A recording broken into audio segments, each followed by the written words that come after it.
સુરત શહેર આમ તો અનેક મંદિરો માટે જાણીતું છે, જેમાં ઐતિહાસિક મંદિરોનો પણ સમાવેશ થાય છે. અનેક દેવી દેવતાઓના બેજોડ મંદિરો અહીં છે. આ વચ્ચે સુરતના ઐતિહાસિક મહત્વ ધરાવતા એવા રાંદેર વિસ્તારમાં મહાલક્ષ્મી માતાનું એક એવું મંદિર છે જે ખૂબ જ યુનિક છે. અહીં મહાલક્ષ્મી માતાજીની સ્થાપના જૈન દેરાસરમાં કરવામાં આવી છે. આપને જાણીને આશ્ચર્ય થશે, પરંતુ મહાલક્ષ્મી માતાજી જૈન સમુદાયના કેટલાક પંથના કુળદેવી છે. આ માતાજીનું મંદિર એટલે રાંદેર ઝંડા ચોક વિસ્તારમાં આવેલું પંચપ્રસ્થાન સૂર્યમંત્ર આધારિત મહાલક્ષ્મી માતાનું મંદિર. પંચપ્રસ્થાન સૂર્યમંત્ર એ એક જૈન આધ્યાત્મિક આકૃતિ છે, પટ છે, જેનો ઉપયોગ ધ્યાન અને બ્રહ્માંડના જ્ઞાનને સમજવા માટે થાય છે.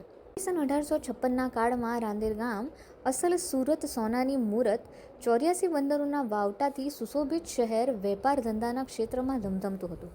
કાળક્રમે અશુભ પ્લેગના ભયંકર રોગમાં સપડાયું. દરરોજ માણસો કાળનો કોળિયો બનવા લાગ્યા હતા. લોકો ઘરબાર વેપાર ધંધો છોડીને સ્થાનાંતર કરવા લાગ્યા. એ સમયે ગામના મહાજનોએ ભેગા થઈને જ્ઞાની ગુરુ ભગવંત સમક્ષ ચિંતા વ્યક્ત કરતા તેમના આદેશ મુજબ મહાલક્ષ્મી માતાનું મંદિર પ્રતિષ્ઠા બહુમાનપૂર્વક બનાવવાનું નક્કી થયું. મારું નામ કેતન શાહ છે.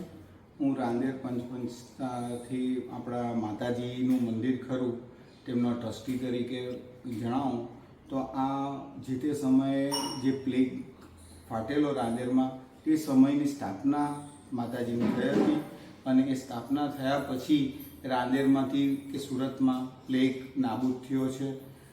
આ ઘણા વર્ષો જૂની વાત છે. જે તે સમયે માતાજી એક નાની જગ્યામાં બિરાજમાન હતા અને ત્યાંથી આ નવા મંદિરમાં બિરાજ્યા છે 1999ની સાલમાં. અને તે દરમિયાન જે નાની જગ્યામાં બિરાજમાન હતા ત્યારે તેમની પૂજા સેવા ને બધું થતું હતું. એવું બીજું મંદિર મારી જાણમાં નથી જ્યાં રાંદેરમાં છે, અને રાંદેરમાં મહાલક્ષ્મી માતાનું એક મંદિર છે જે હું મારી જાણમાં છે.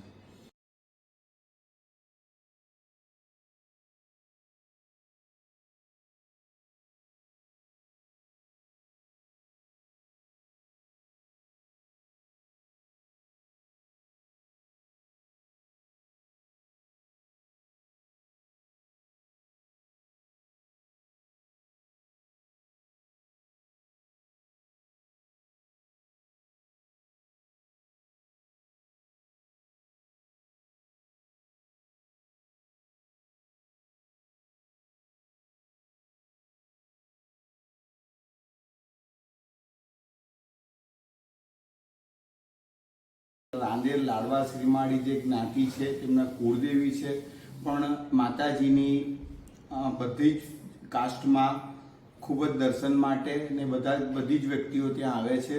અને રાંદેરથી લઈને સુરત કે જાણકાર વ્યક્તિ બધા જ દર્શને પધારે છે. ભાદરવાની નોમ જે 15 તારીખે સપ્ટેમ્બરમાં જ છે અને એ જૂની સાલગીરી તરીકે એમની ઉજવતા આવેલ છે. અને જે તે સમયે મારી જાણ મુજબ એક જલસા જેવું પણ જે તે સમયે થતું હતું, જેમાં કોઈ પણ સંગીતકાર આવી પોતાની રીતે ભજનો સ્તવનો ને એ બધું થતું હતું. અને એ જલસો નિયર અબાઉટ 90થી લઈને 95-96 સુધી કન્ટિન્યુ હતું. આ 1980 પહેલાંથી, મારા જન્મ પહેલાંથી ચાલતું હતું ને મારી જે જાણકારી છે તે મુજબ હું તમને જણાવું છું.